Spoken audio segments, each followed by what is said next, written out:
However, the show looks like it's finally coming to an end. He recently found out that he had plaque buildup in his circumflex artery from his decades of gear use, probably why he decided to hop off. And so The Rock, after listening to this, says this is 100% not true. I mean, to say 100% not true is to act as if nothing he said is true in that statement. And so what exactly is The Rock commenting on? That he was never on steroids? That he didn't abuse performance-enhancing drugs? You think he's going to admit to coming off of steroids, HRT, SARMs, peptides, growth hormone, any of this stuff? There's not a fucking chance in hell he's clean. No. Not a chance in hell. As big as The Rock is, at 50? Afterwards. Crazy. How about The Look Rock? at that picture of him next to it, the sad truth. Oh my God, that's crazy. How about The Rock had to get on more steroids to play him in a biopic? That's how big Mark Kerr was. They're like, hey If you Rock, want it we to need be you to play Mark legit. Kerr. We need you to get him on more steroids. Slim down. I bet getting that big probably felt like shit. Well, someone was like, hey, your heart's going to explode, right? And Yeah. number two, you You're got to 50. He wasn't just another Hollywood actor. He was Hollywood, the guy studios handed billion-dollar franchises to, the face every major brand wanted, the man audiences cheered for from wrestling rings to massive movie screens. His story was the perfect dream. A man with just $7 in his pocket who turned pure hustle, discipline, and that big smile into global domination. Everywhere you looked, it was gym selfies, motivational quotes, charity posts, and endless positivity. But behind that spotless image, cracks were quietly spreading. And now, they're too big to ignore. Because once you stop seeing The Rock as an inspirational symbol and start seeing him as a pattern, the picture changes fast. It's not all smiles and muscle. It's control, ego, and a deep need to win, even when the spotlight should be on someone else. The first real red flags didn't come from gossip blogs or critics. They came from inside. One of the biggest movie franchises in the world, Fast and Furious. When Dwayne Johnson jumped into the series in 2011, fans went wild. His character, Luke Hobbs, brought insane energy, brute strength, and superstar power. People even said he single-handedly saved the franchise when it was running on fumes. But off-screen, that family vibe turned into full-blown tension. Just a little quick shout out to Tyrese, his new album, Black Rose. I just heard it. I literally just heard it. I heard the whole thing in my trailer. And I've got to say, in all honesty, it's the biggest piece of dog shit that I have ever heard. Everyone's laughing, by the way, but it's true because everybody's heard it too. Everyone heard it, right? They look at all, everyone's like, yeah, big piece of dog shit. Shouldn't be called Black Rose, should be called big piece of black dog shit. That's what it should be called. Not even the hard, dried up dog shit for 7 days. It's the soft dog shit. It's like baby, it's like that. That's what the album is like. And I never want to hear it again, and I'm never gonna forgive him for wasting my time. That is time I will never get back. It's like dog shit is in my ear, motherfucker. Insiders from the Fast sets later spilled the truth. Some called Johnson difficult, others said he was unreliable, and many whispered he'd gotten way too entitled. The brotherhood we saw on screen? Yeah, that wasn't the full story. People on set started talking. He was always late, sometimes by hours, sometimes not showing up at all. Whole production schedules had to bend around his calendar, like everything revolved around him. And then came the Instagram post, the one that blew everything wide open. In what looked like a slick, passive-aggressive flex, Johnson hyped up his female co-stars while throwing serious shade at the men on set. He called out certain guys for being unprofessional, weak, and too scared to confront him face-to-face. He didn't drop any names, but come on. Everybody knew that shot was aimed straight at Vin Diesel. The tension got icy. Vin didn't clap back publicly. Instead, he played it cool. He kept filming, did the promo rounds, smiled through interviews, and stayed professional. Later, he said his leadership style was tough love. But you know, The Rock and Vin Diesel couldn't be on set at the same time. They hate each other so bad. They had to shoot different scenes and like shoot it so it looked like someone was there. They hate each other so much. Didn't the Rock gotten a big thing with Tyrese too, right? Tyrese just flipping out because like all he has is Fast and Furious. Really? So that when The Rock did a spinoff, he's like, "How dare you? We're a family." Rock was like, "No, we're not." Well, They gave me a wasn't it spinoff, dumbass. But remember when The Rock was shitting on his music? That was fantastic. That guy, you know what he does? He just goes to the gym. The Rock With 2 hours sleep. a lot of steroids. You think? Joe. Do you really? You think he's getting big like that from cocaine again?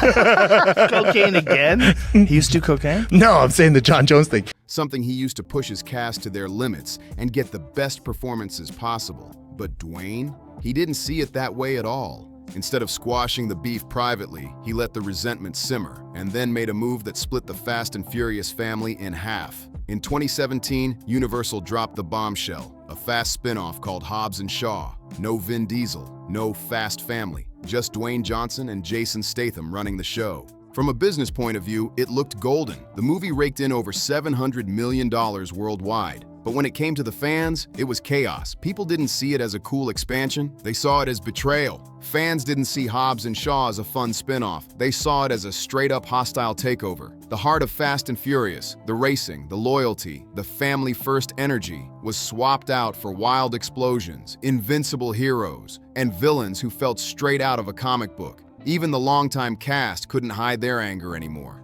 Tyrese Gibson went public, blasting the spin-off and accusing Johnson of hijacking the franchise for his own ego, calling it a full-on vanity project. Jason Statham and The Rock refused to lose fights against one another. Jason Statham, come on, bro. That actors including Jason Statham, Dwayne The Rock Johnson, and Vin Diesel have contracts demanding that limit the amount of punishment their characters take in fights. Because they don't want to look like bitches. Oh, good lord. You imagine telling your agent that? Like, I'm down to do it, man. But I read through the script. When he punches me in the face, I'm not going down, bro. I'm not doing it. You imagine doing that? And that moment, it exposed something deeper than creative clashes. It showed control. The real problem wasn't that The Rock and Vin Diesel didn't vibe. The problem was that The Rock didn't want to share the stage. He wanted the spotlight, the power, the last word. He didn't just want to be part of the machine. He wanted to own it. We will create Black Adam for him to be the most powerful and unstoppable force on this planet. The most powerful and unstoppable force in the entire universe. That drive to dominate didn't end with Fast and Furious either.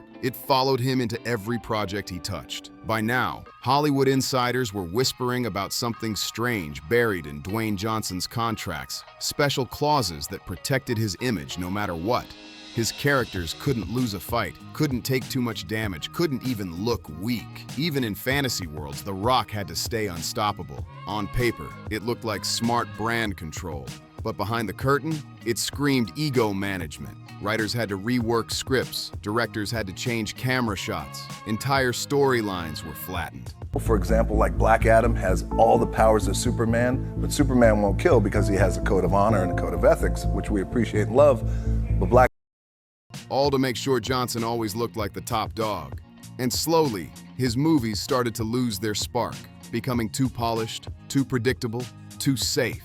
The tension hit a breaking point when fans realized there were no stakes anymore. Every fight, every scene, every explosion had the same outcome because everyone already knew The Rock could never lose. He wasn't invincible because the story called for it. He was invincible because his contract said so, and people noticed. Critics called it out, fans called it out, and suddenly that larger-than-life, authentic image started cracking in plain sight. never seen before on the market in a training shoe. And I just realized you just saw my big bottle of a pee. Look, I go hardcore when I train. I don't have time to go to the bathroom. I find a bottle, I pee in it, and I keep training like a beast. But the real turning point came when Johnson decided to conquer the superhero world. DC Comics wasn't just handing him a role, they were handing him influence. Black Adam wasn't meant to be another paycheck. It was supposed to be a power move. He made it clear, Black Adam will kill. My hair would have loved this 2-in-1 shampoo plus conditioner. Boy, this man has no business in the shampoo department. He wanted to set himself apart from every other hero in the game. He pushed for surprise cameos that the studio never planned, and he distanced himself from Shazam, even though that connection was key to the character's story. Behind the scenes, insiders whispered that Johnson was trying to position himself as a top creative force inside DC, maybe even a shot caller. Then came the release, and it crashed hard. It's Sunday night, approximately 11 p.m. It is Cheat Meal Sunday for all of us around the world, certainly for me here. And the reason why this is history in the making is because this is the very first time that I have ever tried an In-N-Out burger or In-N-Out fries or anything from In-N-Out for that matter. I've picked up some In-N-Out burger before through the drive-thru a few times for some buddies of mine. I've never tried it, so this is a first. Despite an insane marketing campaign and a blockbuster budget, Black Adam bombed at the box office. Fans weren't impressed. Critics called it forgettable. And DC executives were left scrambling to reset their entire cinematic plan. But instead of owning the flop, Johnson went into spin mode. It seems like every time In-N-Out Burgers puts a coin in his pocket, his mind is erased and he remembers nothing and he goes back to In-N-Out to promote. He dropped hand-picked financial numbers, claiming the film actually made a profit, numbers that industry insiders instantly challenged. The move backfired big time. It didn't look confident, it looked desperate. And when DC brought in fresh leadership, The Rock's name quietly disappeared from the future lineup. For the first time in years, he lost control, and he didn't take it well. That same pattern, domination, denial, deflection, kept repeating louder than ever. That same messy pattern followed him straight into his next big project. And this time, everything started to fall apart. We were so concerned about what was happening in Maui, and so we have created the People's Fund of Maui that will put money directly in the hands of the people who need it right now. So if you send a donation, just click where you see below and send a donation. That money is going to go to one of many residents who have been displaced in Maui. There was some backlash that came with launching the fund, and I want to address and acknowledge that backlash right now. And here's what I have to say about that. I get it, and I completely understand. And I could have been better, and next time I will be better. By the time Dwayne Johnson walked away from DC, his image wasn't just cracking, it was collapsing. Hollywood insiders had been whispering for years that working with The Rock wasn't all discipline and smiles like the public thought. While fans saw a picture-perfect pro, motivational, hard-working, always in control, people behind the camera were seeing something totally different. They talked about constant delays, endless reshoots, and a production schedule that revolved around him and no one else. That gap between the superstar image and the on-set reality exploded wide open during the filming of Red 1. On paper, it sounded like a guaranteed hit, a holiday blockbuster with a monster budget, Chris Evans co-starring, and Amazon backing the whole thing. This was supposed to be The Rock's comeback moment, his proof that even after the Black Adam stumble, he was still box office gold. Are we gonna see you? Well, look, you guys know, I feel like, I'm a long gamer. Yeah. And I like to build. And this is something like this. What this is, if myself and Roman Reigns were to main event WrestleMania, and I mean this very respectfully of all the WrestleManias prior, because I grew up in this business and I love it, we could possibly put on the greatest and the biggest WrestleMania of all. But instead, it turned into one of the most expensive cautionary tales Hollywood's seen in years. Then the reports started flooding in. Word was, Johnson was showing up to set hours late, sometimes not even showing up at all. Entire scenes had to be rewritten or postponed just to work around his schedule. Crew members were left waiting around while production money went up in smoke. And then came the detail that had everyone saying, "Wait, what?" Multiple people on the project claimed that Johnson refused to use public restrooms on set. That rumor turned a story about a difficult star into a full-blown Hollywood mystery. What was really going on with The Rock behind the scenes? What came next was so wild people thought it had to be fake, but insiders swore it was real. Allegedly, instead of using regular restrooms, Johnson relieved himself in bottles that assistants or crew members later had to throw away. It sounded disgusting, even ridiculous, but the craziest part? He had already admitted to doing something similar before during workouts. Suddenly, the rumors didn't seem so far-fetched anymore. Amazon's team jumped into damage control fast. They denied every bit of it, claiming the set ran smoothly, the gossip was exaggerated, and the delays had perfectly normal explanations. But the numbers told a louder story. The film's budget exploded by tens of millions. Deadlines got pushed back again and again. And when Red 1 finally hit theaters, it bombed. Another huge loss. And once again, The Rock walked away untouched, while the studio took the hit. By now, the pattern couldn't be ignored. Whenever a project failed, it somehow wasn't his fault. Whenever criticism came up, it was softened, reworded, or buried under endless layers of smiles and grind-harder quotes. And that's when the conversation shifted, from career moves to branding overload. Somewhere along the way, Dwayne Johnson stopped coming off like a person and started feeling like a full-time marketing machine. Energy drinks, tequila, sneakers, headphones, gym gear, skincare, supplements. You name it, his name was on it. Every Instagram post looked polished, every gym clip doubled as an ad, and every authentic moment just happened to line up with a product launch. Fans didn't flip on him overnight. It was slower, like a drip of fatigue that kept building. people started side-eyeing the whole act, asking, "Wait, why's a bald dude promoting hair care products?" One fan even joked, "My hair would have loved his 2-in-1 shampoo and conditioner."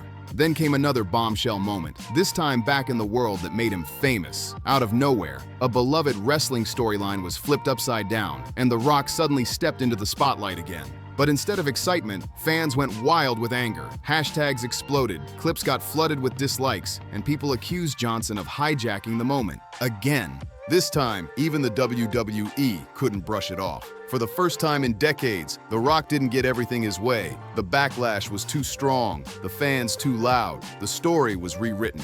Cody came back to reclaim the main event, and The Rock quietly stepped aside. It was surreal to watch. The so-called People's Champion was being treated like the villain. But the real shocker came months later, during the 2025 Venice Film Festival. When Dwayne Johnson showed up, people barely recognized him. He looked noticeably smaller, leaner. His once massive, superhero-style physique was gone. Some praised him for looking more natural, others whispered worries about his health. But online, another theory took over fast. Fans began speculating that The Rock had finally stopped using performance-enhancing substances. After years of maintaining a body that seemed almost impossible, the sudden physical change had people convinced something major had shifted behind the scenes. When Johnson finally spoke up, he brushed it off, blaming it on schedule changes, diet tweaks, and prepping for new roles. But what stood out wasn't what he said, it was what he didn't say. He never addressed the steroid talk directly, and that silence hit hard. At that point, it didn't matter how many interviews he gave or how many smiles he posted online. The trust was gone. Fans weren't believing his words anymore. They were reading between the lines. Discipline without flexibility eventually turns into control, and branding without realness turns into distrust. Hollywood might not have officially turned its back on him yet, but it doesn't have to. The audience already has, not with anger, not with hate, but with something colder, skepticism. And skepticism, that's what kills legends. Because once people stop believing the story you're selling, every smile starts to look rehearsed, every motivational post feels fake, and every so-called comeback just sounds like another PR move. The Rock still has the money, the fame, the power, but the myth that built him, that's gone. Now all that's left is time. Because when the myth fades, the fall doesn't need to be loud. It just needs to keep going, slowly, silently, until the spotlight burns out on its own. So what do you think? Are we witnessing just another rough chapter in Dwayne Johnson's massive career, or are we watching the slow collapse of one of Hollywood's most carefully built personas? Drop your thoughts below, and don't forget to like, share, and subscribe if you want more explosive deep dives into the real stories behind the fame.